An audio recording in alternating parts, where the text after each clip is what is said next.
രാഷ്ട്രീയ സാമൂഹിക മണ്ഡലങ്ങളിൽ വലിയ കോളിളക്കം സൃഷ്ടിച്ച ശബരിമല സ്വർണ്ണക്കൊള്ള കേസിൽ അന്വേഷണം പുതിയ ഘട്ടത്തിലേക്ക് കടക്കുകയാണ്. കേസ് അന്വേഷിക്കുന്ന പ്രത്യേക അന്വേഷണ സംഘത്തിന് കോടതി കൂടുതൽ സമയം അനുവദിച്ചതോടെ മോഷണം പോയ സ്വർണം വീണ്ടെടുക്കുന്നതിനും ശാസ്ത്രീയ തെളിവുകൾ ശേഖരിക്കുന്നതിനുമുള്ള തീവ്ര ശ്രമത്തിലാണ് ഉദ്യോഗസ്ഥർ. ഈ മാസം 19-ന് കോടതി കേസ് വീണ്ടും പരിഗണിക്കുമ്പോൾ അന്വേഷണ പുരോഗതി വ്യക്തമാക്കുന്ന 4ാമത്തെ ഇടക്കാല റിപ്പോർട്ട് സമർപ്പിക്കാനാണ് SIT ലക്ഷ്യമിടുന്നത്. അതിനു മുമ്പായി തന്നെ നിർണായകമായ ചില കണ്ടെത്തലുകൾ ഉണ്ടാകുമെന്ന ശുഭപ്രതീക്ഷയിലാണ് പോലീസ് ഉദ്യോഗസ്ഥർ. കേസിൽ ഇതുവരെ 10 പ്രതികളെ പിടികൂടാൻ സാധിച്ചിട്ടുണ്ടെങ്കിലും നഷ്ടപ്പെട്ട സ്വർണത്തിന്റെ ഭൂരിഭാഗവും എവിടെയാണെന്ന് കണ്ടെത്താൻ കഴിയാത്തത് അന്വേഷണ സംഘത്തിന് വലിയ വെല്ലുവിളിയായിരുന്നു.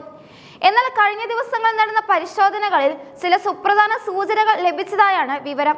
പ്രധാന പ്രതിയായ ഗോവർദ്ധന്റെ ഫ്ളാറ്റിൽ നിന്ന് കണ്ടെടുത്ത സ്വർണ്ണാഭരണങ്ങൾ ശബരിമലയിൽ നിന്ന് നഷ്ടപ്പെട്ടവ തന്നെയാണോ എന്ന് ഉറപ്പിക്കാനുള്ള നീക്കങ്ങൾ അവസാന ഘട്ടത്തിലാണ്.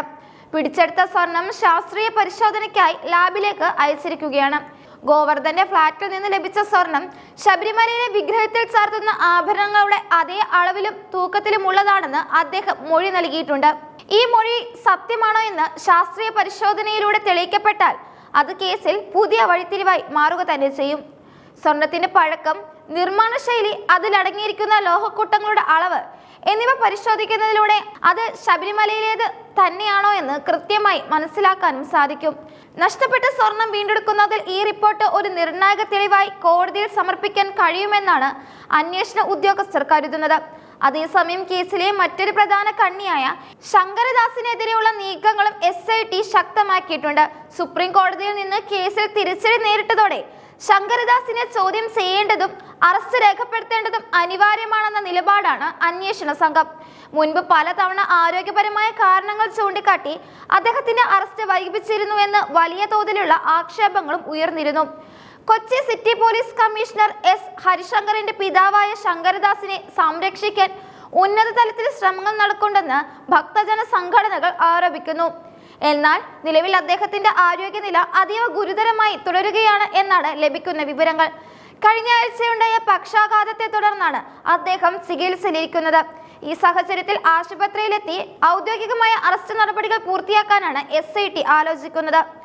രോഗബാധിതനായതിനാൽ കസ്റ്റഡിയിൽ വാങ്ങി ചോദ്യം ചെയ്യുന്നത് പ്രായോഗികമല്ലെങ്കിലും നിയമപരമായ നടപടികളുമായി മുന്നോട്ടു പോകാൻ തന്നെയാണ് ഉദ്യോഗസ്ഥരുടെ തീരുമാനം.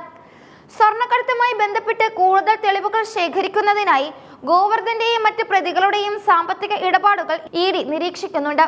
ശബരിമലയിലെ സ്വർണം വിദേശത്തേക്ക് കടത്താൻ ശ്രമിച്ചോ എന്ന കാര്യത്തിലും അന്വേഷണം നടക്കുന്നുണ്ട്. ദേവസ്വം ബോർഡിലെ ഉന്നത ഉദ്യോഗസ്ഥരുടെ പങ്കിനെ കുറിച്ചും SIT വിശദമായി അന്വേഷിക്കുന്നുണ്ട്. സ്വർണം സൂക്ഷിച്ചിരുന്ന സ്ട്രോങ് റൂമിന്റെ താക്കോൽ കൈകാര്യം ചെയ്യുന്നവരിലേക്ക് അന്വേഷണം വ്യാപിപ്പിച്ചിട്ടുമുണ്ട്. വരും ദിവസങ്ങളിൽ കൂടുതൽ അറസ്റ്റുകൾ ഉണ്ടാകാനുള്ള സാധ്യതയും തള്ളിക്കളയാനാകില്ല. ശബരിമലയിലെ പവിത്രമായ സ്വത്ത് മോഷ്ടിക്കപ്പെട്ടതിൽ വിശ്വാസികൾക്കിടയിലുള്ള അമർഷം കണക്കിലെടുത്ത് എത്രയും വേഗം സ്വർണം വീണ്ടെടുത്ത് സുപ്രീം കോടതിയെ ബോധ്യപ്പെടുത്തുക എന്നതാണ് SITക്ക് മുന്നിലുള്ള ഏറ്റവും വലിയ ലക്ഷ്യം. വരും ദിവസങ്ങളിലെ ശാസ്ത്രീയ പരിശോധനാ ഫലങ്ങൾ ഈ കേസിന്റെ വിധി നിർണ്ണയിക്കുന്നതിൽ പ്രധാന പങ്കുവഹിക്കും.